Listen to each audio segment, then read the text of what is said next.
2006, Elk Island National Park and Cook and Lake Blackfoot Recreation Area, which is part of the provincial park system, they created and combined together to create the Beaver Hills Dark Sky Preserve.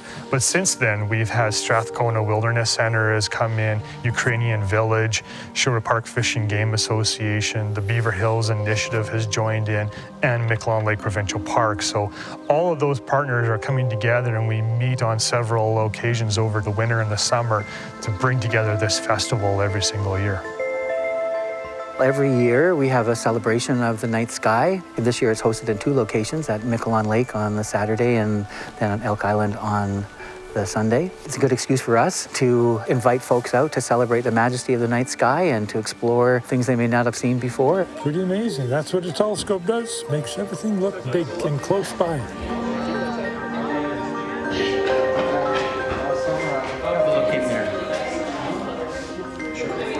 Now I'm starting to see Orion come up in the morning. Yeah, exactly. Yeah, and then you got the winter sky. There you got Orion. The dark sky to us is really important. It provides basically proper habitat for animals, migration patterns, and allows us to educate the public, teaching them about all the different animals that are here. And we're teaching them that the dark sky is important because those animals are using the night sky to help migratory patterns, and it also protects them and helps them to survive. Look at those fingers. They're crazy. If I had fingers that long, I could pick your nose right from here.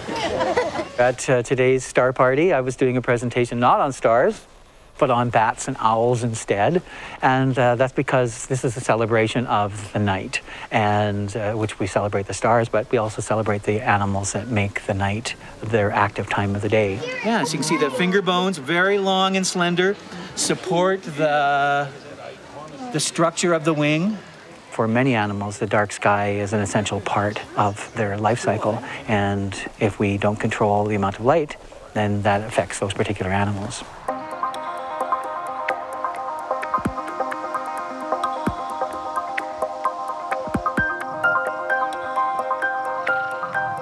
Elk Island National Park is only 30 minutes from Edmonton, and it's unique in that, with a half-hour drive, you can be in a place where you have wide open vistas, and you can do this in a number of spots in the park where you can see the entire night sky. Around a Stoughton Lake is where we often go and have events. But you can do the same thing in the areas where the bison hang out at night, which is very interesting too, because they'll be on the horizon as you're looking at the sky. Very prairie, very reminiscent of hundreds of years ago.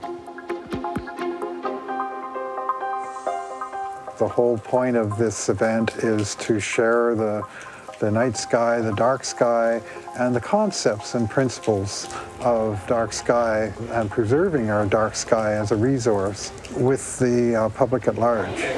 We're doing a process called slicing, which converts the model into the actual code that will be sent to the machine.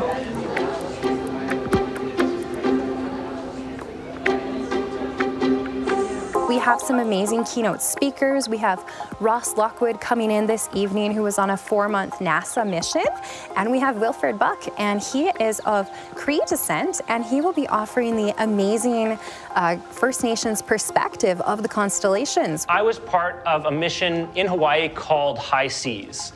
And this is an image from High Seas. This image I chose because it basically shows us what the night sky might look like if all we were using to see it was our eyeballs, right? And in this image, we've got the bright moon, and we also have this red dot in the sky. And that red dot is, of course, real Mars. And because I was simulating living on Mars, in the foreground is simulated Mars. So basically, the idea behind this Mars simulation was to try and figure out what kind of things go wrong and go right when you send crews of people to Mars to do scientific research. And how long can you send them for before you need some other kind of support for them, what kind of materials you need to send with them, and how you actually take care of them before returning them back to Earth. What I think is really interesting about those things is that new technologies like 3D printing are actually some of the cornerstones to what we'll be sending, because you can send a bunch of undifferentiated material that could then be turned into useful tools and entertainment. I decided early on that the people who go to space aren't necessarily the people that study space and astrophysics, but the people who can run the equipment and fly the machines. And that was my reason for doing experimental physics rather than space physics. Mars not only has the highest mountains and the deepest canyons, but it also famously has some of the wildest dust storms that can cover the entire planet. So Mars would be a challenging place to live. The exploration of Mars, the conservative estimates right now put the first human landings on Mars at about 20 years' time in the 2030s. And that will be kind of the first set of missions just to kind of figure out the way we can do transfer orbits between Earth and Mars and what kind of things we need to build on the surface in order to survive there. And it might not be for a few hundred years before we actually see useful things like Mars colonies. Everything that we did on the High Seas Mission 2 was things that you would do on a surface mission on Mars. So here's a great picture of Annie and Lucy. They're out on a geological expedition, and they have the same tools that the Apollo astronauts used to test the soil on the moon. They've got a SwampWorks geotool to test the soil on Mars. I think now more than ever, humans are changing the climate of our own planet. And it's getting to the point where we really need to focus on what we can do to preserve not only the environment, but understand our place within it. And dark sky preserves give us the ultimate way to do that because they put us back in the feet of prehistoric peoples who could look up and marvel at the stars in the sky and see the planets and the moon. People don't grow up learning about the constellations. They don't grow up learning about their ancestry in the framework of nature. And I think that having respect for the environment is paramount to understanding our place in the universe. Without the stars, we lose a sense of awe.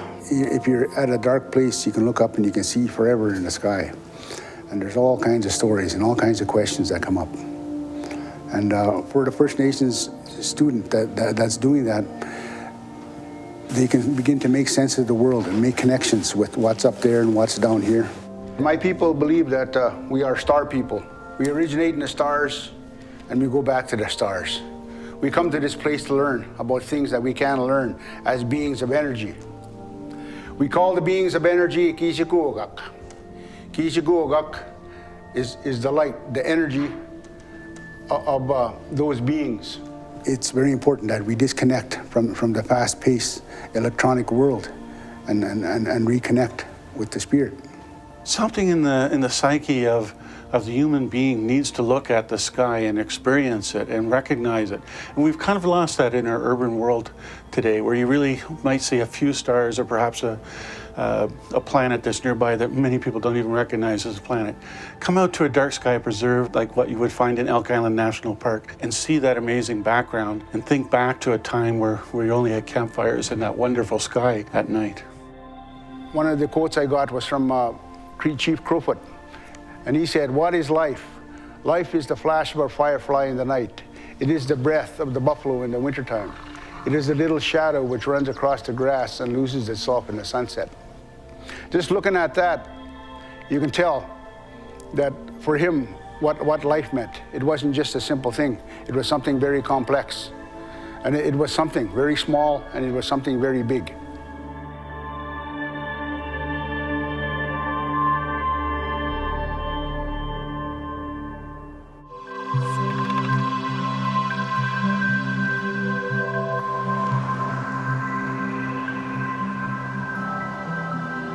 Bonnecourt has actually applied and received its International Dark Sky Association community for the first in Canada, the 11th in the world.